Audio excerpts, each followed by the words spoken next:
See these pork rinds? What are pork rinds made of? What particular part of the pig does the rind come from? We probably don't want to think about it, do we? But see, the pork rind I've discovered is the perfect accompaniment to tonight's movie, The Dead Zone. One of the best Stephen King movies ever made, where Christopher Walken wakes up from a Rip Van Winkle coma and starts having visions that he's not too happy about. Am I the last person in America who doesn't give a flip about what he eats? I can see the expressions on your faces. I can't believe you're eating those. Well, why can't you believe it? You're watching me do it, right? Do you know what McDonald's does to your cholesterol? Yeah, I do. It makes my cholesterol feel good, you know? I'm sick of having these conversations. Whatever happened to the hippies, you know? They said, listen to your body, and your body will tell you what it needs. Well, I'm listening to my body, and my body is saying ribeye steak. Because, first of all, everybody knows I'm from Texas, right? So why would they even bring up that red meat issue? What do they really expect me to say? Oh, yeah, well, it only took us 160 years of breeding the best cattle in the world until they tasted right. Why don't we just kill all the herds and plant Brussels sprouts? I mean, I wouldn't go into an Amish community and tell them their hats were out of date or something. Anyhow, I have a lot more faith in the human body than nutrition experts do, because I've been watching this situation. I know vegetarians that look like they ought to be in a Sally Struthers infomercial, you know? And I know Jack Daniels drinking pasta packers that can run a marathon when they're 84 years old. So I've also read those articles about archaeologists that dig up people from 5,000 years ago, figure out what they were eating, and the answer is any old crapola they could get their hands on is what they were eating. It was stuff that would kill us, but it made them strong, which says to me that the body changes according to what you put in it. It figures it out. It deals with it. It's smarter than anybody trying to manipulate it. I've decided to listen to what my stomach says, and when my stomach wants a Krispy Kreme donut, I stick one in there. Y'all can just shut up about it now, okay? Thank you. All right. I'm gonna pork my rinds here and watch The Dead Zone, and we'll do the drive-in totals at the first break, so just roll it. Sorry I got off on that, but we've got a nutrition facts. It's on here. Nutritional value. Are they kidding? They should just put, if you can read this, you don't want to know. It's Chief Inspector Dreyfus, isn't it? Herbert Lom plays Dr. Sam Wyzak, and I find it hard to take him seriously in a role like this because he's so identified as Inspector Clouseau's boss in the Pink Panther movies. You expect him to stick a letter opener in his eye at any moment, which is unfair because Herbert Lom is a great actor. He's been in more than 100 films going back to the 40s. He played Napoleon in War and Peace.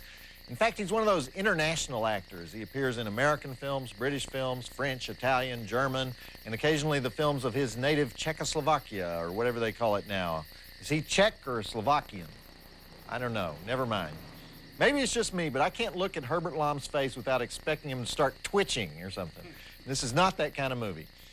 Okay, I said I'd do the drive-in totals. We have 8 dead bodies, 1 motor vehicle crash, 1 exploding house, 1 Nazi gun battle, scissors to the face, 3.5 stars. One of the better Stephen King adaptations. Let's do the ads and then see how it continues. Go. Herbert Charles Angelo Kuchasevich Z. Schluter Pacharu. Herbert Lom's real name. Would you like me to repeat that? Yeah. Herbert Charles Angelo Kuchasevich Z. Schluter Pacharu. You know how I can do that? It's written right there on a teleprompter. What, do you think I'd memorize that just for this show? We'll be back with Joe Bob's Monstervision and The Dead Zone after these messages. Now we can see why David Cronenberg wanted to make this film. Cronenberg is, of course, the Canadian director of horror classics like The Fly and Dead Ringers and The Brood, Rabid, last year's film that nobody knew how to pronounce, Existenz. And he normally only makes films that he writes himself, but this film was adapted by Jeffrey Boehm from a Stephen King novel. So why would David Cronenberg want to make this? 2 reasons: sex and disease. That's pretty much what all his movies are about, and he explained it one time by saying he was a Cartesian. Now, you guys know what a Cartesian is? That's a person who is steeped in the theories of 17th century French philosopher René Descartes. And of course, we all know what he said, right? Sure, yeah, we all know this. He said that all humans are composed of two substances, mind and body, and the mind is a conscious entity that understands, wills, senses, and imagines, while the body is a being extended in length, width, and breadth, but that whereas minds are indivisible, bodies are infinitely divisible, so that the mind can outlive the body, hence I think, therefore I am. And that despite these two different natures, mind and body interact in a causal relationship so that the human mind causes motions in the body via the brain, producing sensations and emotions, while the complex functioning of the body can create in the brain sensations of color, sound, taste, smell, heat, and cold, even though there is nothing in bodies that resembles them, hence the existence of a rarefied concept of pain, a la Christopher Walken in this movie, whose mind now functions independently of his body and may in fact be feeding on said body, right? Pretty obvious when you think about it. Back after the ads. I'm not a Cartesian, of course, I'm a Briggsian. I drink, therefore I am. We'll be back with Joe Bob's Monstervision and the Dead Zone after these messages. That was Jackie Burroughs as Christopher Walken's religious fanatic mother. Now, in Canada, Jackie Burroughs is a big star, especially in the theater, a theater legend, sort of like Helen Hayes was in America. She's best known in this country for being the producer, director, writer, and star of a movie called A Winter Tan that came out in 1987. Now, I haven't seen this, but I read the following description of this movie. A middle-aged feminist embarks on a hedonistic, alcohol-sodden sexual odyssey through Mexico. I'd watch that, wouldn't you? Okay, the mail girl is coming out later, so send your emails now to joebob@turner.com or send them snail mail, care of TNT, 1010 Techwood Drive, Atlanta, Georgia, 30318. Or you can go to our website at tnt.turner.com/joebob and do it that way, and we'll be back in a minute. You know, I've had a few hedonistic, alcohol-sodden sexual odysseys through Mexico. That's almost a requirement of growing up in Texas. I've been all over Mexico. In fact, when I read this, I wanted to show you here. I've been coast to coast in Mexico. I've been Matamoros, Reynosa, Nuevo Laredo, Ciudad Acuña. That's Ciudad Acuña there. That's Piedras Negras. I remember that night. Ciudad Juarez, Nogales, Mexicali, Tijuana. I've been... Well, I guess I've never been more than 2 miles from the border, but a lot of cities, you know, and cities where hedonistic sexual odysseys are available, if you know what I mean, and I think you do. I should go a little farther south next time. We'll be back with Joe Bob's Monstervision and the Dead Zone after these messages.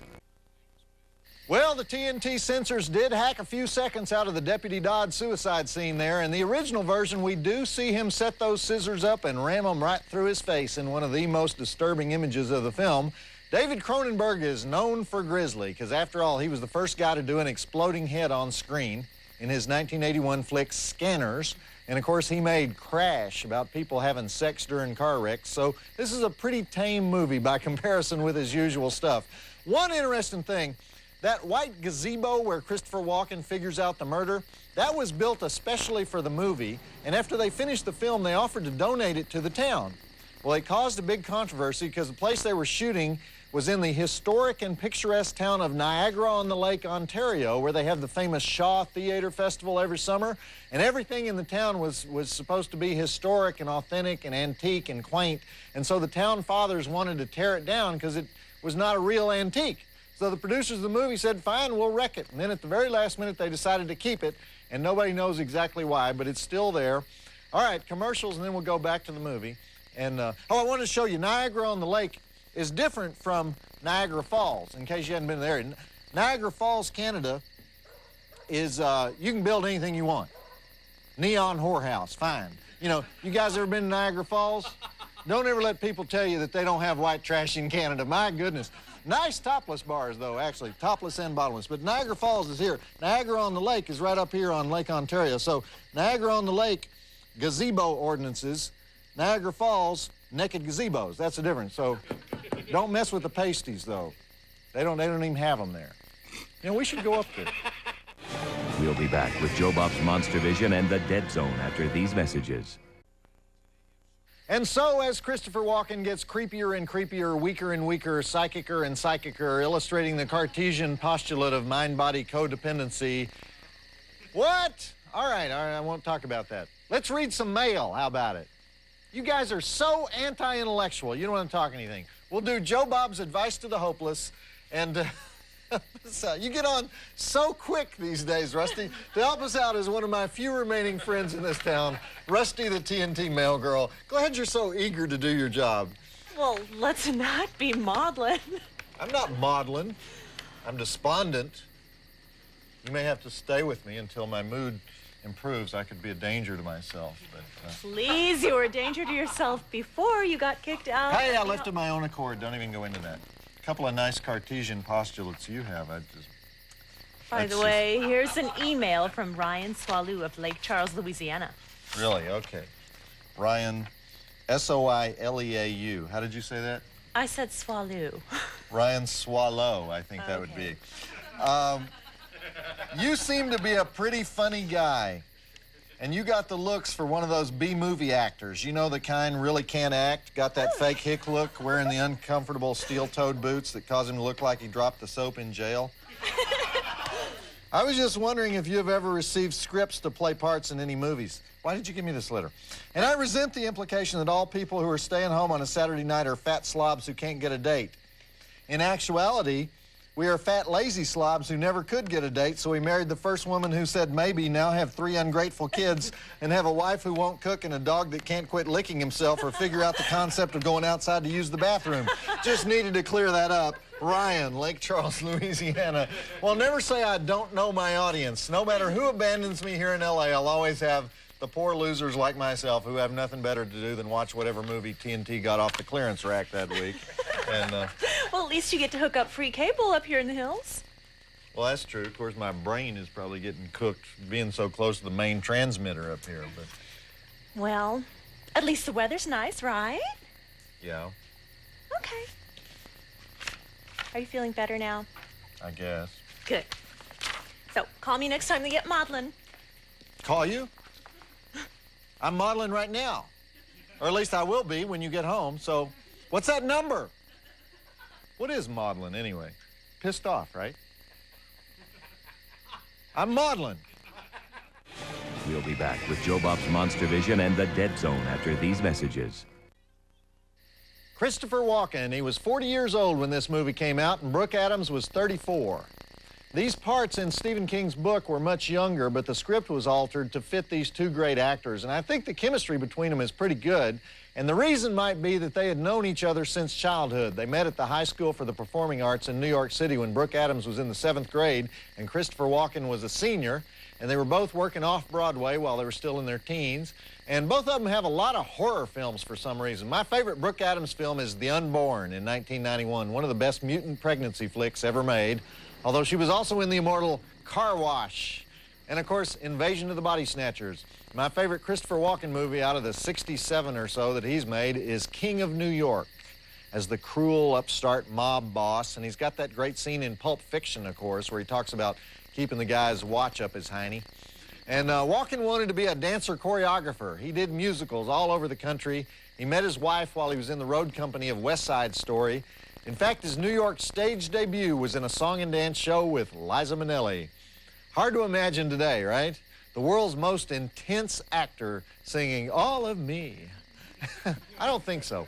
Anyway, let's do the ads and get back to the Dead Zone. You know those twitches that Christopher Walken does when he's starting to see a horrible vision? David Cronenberg took a .357 Magnum and fired blanks into the air off camera so that Walken's twitches would be realistic and painful. What an artist. We'll be back with Joe Bob's Monstervision and the Dead Zone after these messages. That rascal Martin Sheen, he's gonna nuke us, isn't he? The Dead Zone was made at a time when Stephen King was kind of upset with the way his novels were treated by directors. And so Dino De Laurentiis came to him and he said, I know how to do your books, Stefan. And he made 5 Stephen King movies in a row, all financial failures. A couple of them the worst financial failures of all the 20-some-odd Stephen King pictures that have been made. This was the first one that Dino De Laurentiis made, and it's the best of the 5. Then he made Firestarter, Cat's Eye, Silver Bullet, and Maximum Overdrive, the one that Stefan directed himself. The reputation of Stephen King became so bad in the early 80s that when Stand By Me came out, they didn't even advertise it as a Stephen King movie. Same thing with Misery. Even The Shawshank Redemption, they didn't really advertise as a Stephen King movie. And do you see his name in the ads for The Green Mile? No, you don't. So Big Steve is still suffering to this day from what various directors did to his material in the early 80s. And one of those various directors was Steve himself. Okay, now for the excellent conclusion of The Dead Zone, right after the commercials. Martin Sheen, better known to his mama as Ramon Estevez. All right, quick, name Martin Sheen's children. Charlie Sheen, Emilio Estevez, everybody gets those. Ramon Estevez Jr. Okay, hardest one of all. Renee Estevez, the girl. She's got a recurring part in Daddy's new show, The West Wing. And of course, there's Martin's B-movie brother, Joe Estevez, the forgotten Estevez, All right, well, in a tackle football game between the Sheens and the Baldwins, who would win? The Sheens would win, of course. Baldwins would win tennis, country club sport, racquetball. We'll be back with Joe Bob's Monstervision and The Dead Zone after these messages.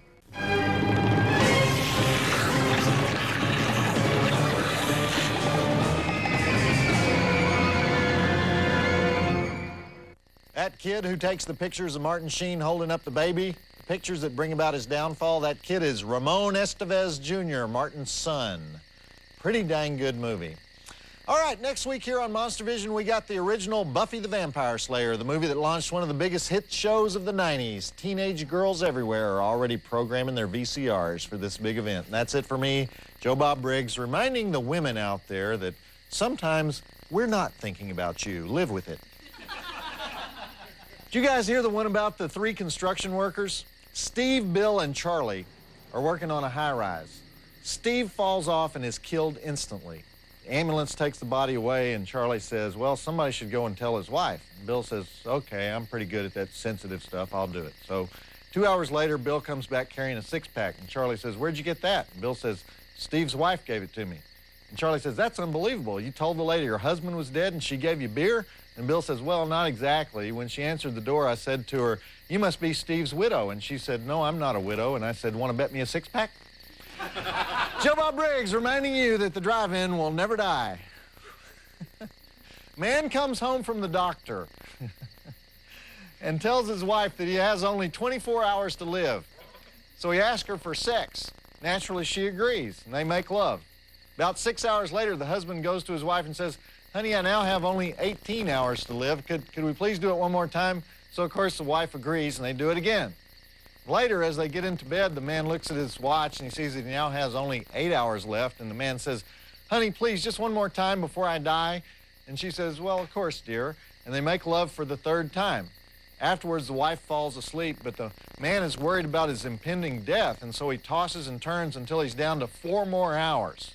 And he taps his wife on the shoulder and says, honey, I have only 4 more hours. Do you think we could? And the wife sits up and says, listen, I have to get up in the morning. You don't.